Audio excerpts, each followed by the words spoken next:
തിരുവനന്തപുരത്തേക്ക് പോയാൽ അവിടെ മുതലപ്പൊഴിയിൽ വള്ളം മറിഞ്ഞ് മത്സ്യത്തൊഴിലാളി മരിച്ചു. പുതുക്കുറിച്ചി സ്വദേശി ജോൺ ആണ് മരിച്ചത്. പുലർച്ചെ 3:30 മണിയോടെയായിരുന്നു അപകടം. സ്റ്റെഫിൻ ചേരുന്നു.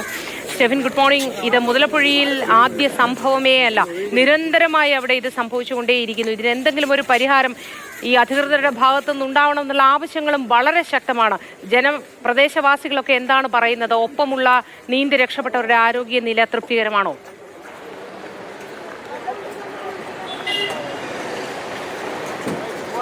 മൂത്തി, ഇന്ന് 3:50 കൂടിയാണ് ഈ അപകടമുണ്ടായത്. മുൻപ് നമ്മൾ പലതവണ ഈ കാര്യം റിപ്പോർട്ട് ചെയ്തിട്ടുണ്ട്. ഈ മുതലപ്പുഴയിൽ ഈ മണൽ അടിഞ്ഞുകൂടുന്നതുമായി ബന്ധപ്പെട്ട് വലിയ വലിയ പ്രശ്നങ്ങളുണ്ട്. ഈ മീൻ പിടിക്കാൻ ഇറങ്ങിപ്പോകുന്നവർ ശക്തമായ തിരയിൽപ്പെട്ട് അപകടത്തിൽപ്പെടുന്നത് ഒരു സ്ഥിരം സംഭവമാവുകയാണ്. ഏതാണ്ട് ഒരു വർഷത്തിനിടയിൽ തന്നെ ഏതാണ്ട് 60ഓളം പേർക്ക് ഇത്തരത്തിൽ ജീവൻ നഷ്ടപ്പെട്ടിട്ടുണ്ട് എന്നുള്ളതാണ് അനൗദ്യോഗികമായിട്ടുള്ള കണക്ക്. ഏതാണ്ട് 100ഓളം പേർക്ക് പരിക്കുമേറ്റിട്ടുണ്ട്.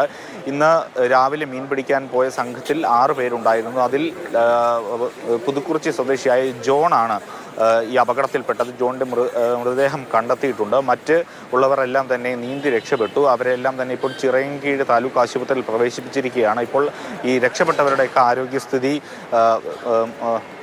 മോശമായി തന്നെ തുടരുന്നു എന്നുള്ളതാണ് നമുക്ക് മനസ്സിലാക്കാൻ കഴിയുന്നത്. ഏതായാലും ഈ പ്രശ്നത്തിനൊരു ശാശ്വതമായ പരിഹാരം ഉണ്ടാകുന്നില്ല എന്നതാണ് ഏറ്റവും പ്രധാനപ്പെട്ട കാര്യം.